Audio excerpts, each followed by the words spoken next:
ngħidilkom x'inhu dnub għax jien midneb. Jien kundizzjonat mid-dnub f'ħajti. Però dak li hu bla dnub jista' jurina.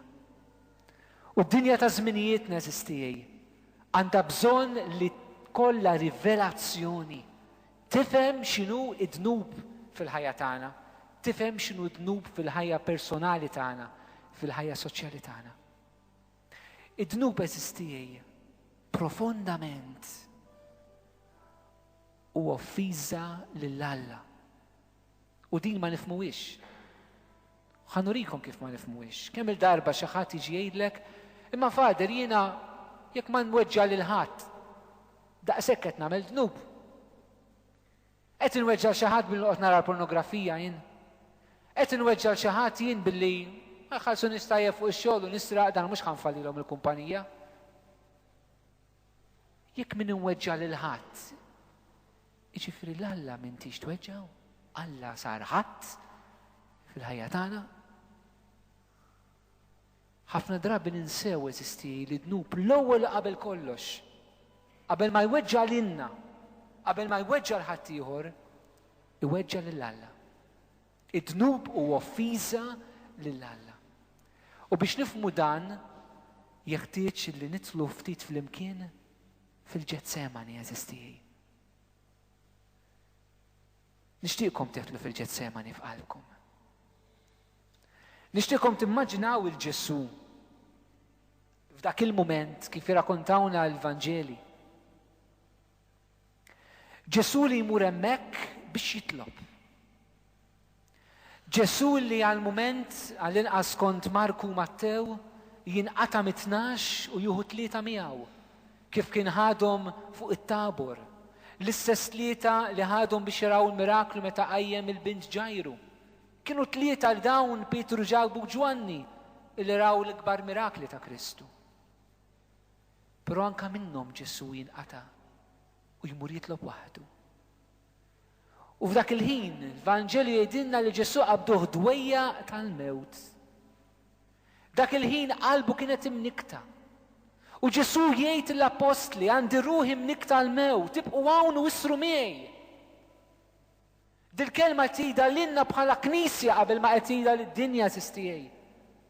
Il-mulej Ġesu qed issejjaħ il-knisja tiegħu ibqa' hawn u isar miegħi. U se naraw jekk nisru eżistijej. Se naraw il-Ġesu li jitbeżza, se naraw il-Ġesu li maħkum idwejjaq, se naraw il-Kristu li qiegħed isir dnub għalina l-koll. Biex nifhmu x'inhu dnub, irridu nifhmu l-Kristu li sar dnub. Din mhijiex dgħawa eżistijej. Hija affermazzjoni qawwija li San Pawl jagħtina fil-tieni ittra tiegħu il-Korintin kapitlu 5. Dak li ma kienx jaf x'inhu dnub, Alla għamlu dnub għalina. Din hija forsi xi ħaġa li ftit nirriflettuha meta nirriflettu fuq il-passjoni eżistijej. Ħafna drabi l-meditazzjoni tagħna fuq il-passjoni ta' Ġesu tieqa' fuq dak li jidher minn barra. Tieqa' fuq il-pjagi li Ġesu ġar, tieqa' fuq il-kuruna tax-xewk, il-flagellazzjoni. Imma hemm sofferenza ta' Kristu li hija aktar profonda, li hija r-ruħ it-tbatija li Ġesu ġarab f'ruħu meta sar dnub għalina. U xi tfisser li Kristu sar dnub għalina? Tfisser dan bib. Id-dnub huwa le għall-imħabba ta' Alla. Id-dnub huwa li jiena u int nirrifjutaw li nkunu maħbubin minn Alla. Huwa le li qal Adam fil-ġnien tal-Eden. Hija d-diżubbidjenza lejn Alla. Ġesu eżistijej li sa mill-eternità dejjem wettaq, dejjem rid jagħmel dak li jogħġob il-Missier. Ġesu huwa liva totali għal Alla l-Missier. Tifhmuh dan? Ġesu huwa liva totali għal Alla l-Missier kif jgħidilna l-awtur tal-ittra lil-Lut. Ġesu huwa liva sija. Però fil-mument tal-passjoni il-mulej Ġesu jibda jidentifika lilu nnifsu mal-le tal-umanità. dak li ma kienx jaf x'jiġifieri tgħid le il-Alla l-missier u stess isir dik il-le għalih. Dak li aċċetta sa mill-eternità li jkun maħbub u li jħobb il-missier, dak li jgħix minn dejjem maqut mal-missier, fil-mument tal-passjoni jibda jesperjenza lilu nnifsu li qiegħed jitbiet mill-missier u li l-missier li qiegħed jitbiet minnu. Immaġinaw dil-laqda kbira ta' mħabba bejn il-missier u l-iben bid-dnub tiegħi u tiegħek Ġesu x'kien qed isofri. Forsi nistgħu nifhmu ftit dawk minna li ġarbu l-imħabba ta' Alla. X'jiġifieri ġarrab l-imħabba ta' Alla f'qalbek u x'jiġifieri jiġu l-mumenti fejn tħoss l-Alla il-bot minnek wara li tkun doqtu. Immaġinaw Ġesu ġarrab dan l-abbandun totali b'mod perfett. Ġesu eżistijaj li saħansitra fuq is-salib jgħid Alla tiegħi għaliex tlaqtni.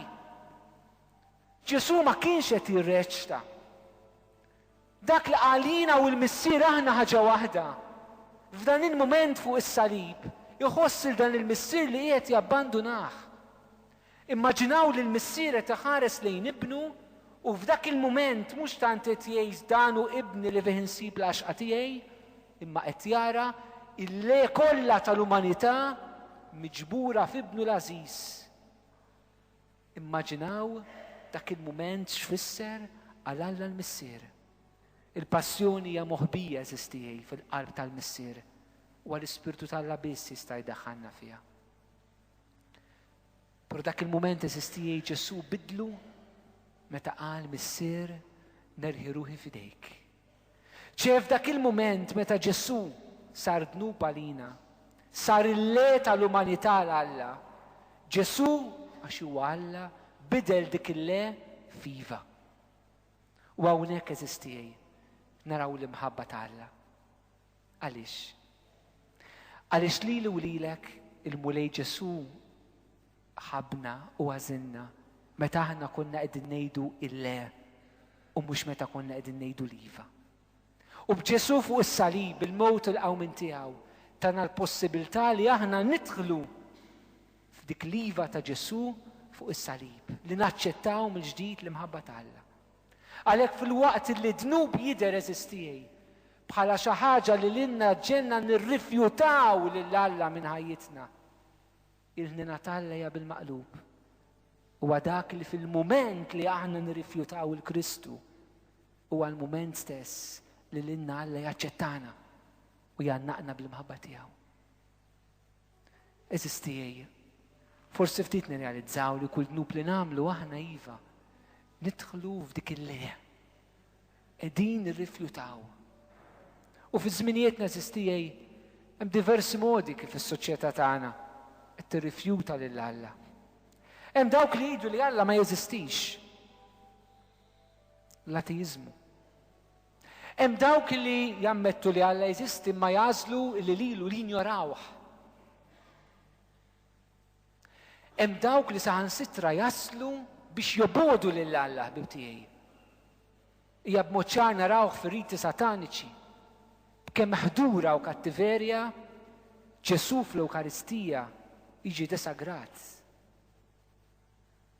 Ix-xitan eżistijaj jurina il-kruwa ta' dnub fih innifsu. Għaliex ix-xitan jirrifjuta li jqim l-Alla, irrifjuta li jkun maħbub minn dejjem minn Alla.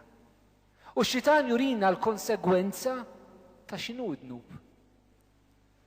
Satana m'għandu l-ebda paċi u l-ebda mħabba fih innifsu. U l-ħlas ta' dnub hija l-mewt tgħidilna l-kelma ta' Alla. Il-mewt mhux tant il-mewt tal-ġisem, però il-mewt għal dejjem li għal indannazzjoni eterna fl-infern. U x-xitan fi żminijietna eżistijaj jipprova jinganna diversi minna, jamina bid-dnub u jdaħħalna f'din id-disperazzjoni ta' dejjem. U wasal il-mument jeħtieġ li aħna nifqu nirriflettu bis-serjetà. Id-dnub tiegħek fejn qed jieħdok lilek. Id-dnub tiegħek x'qed tagħmel bih. الشيطان ليلك كيف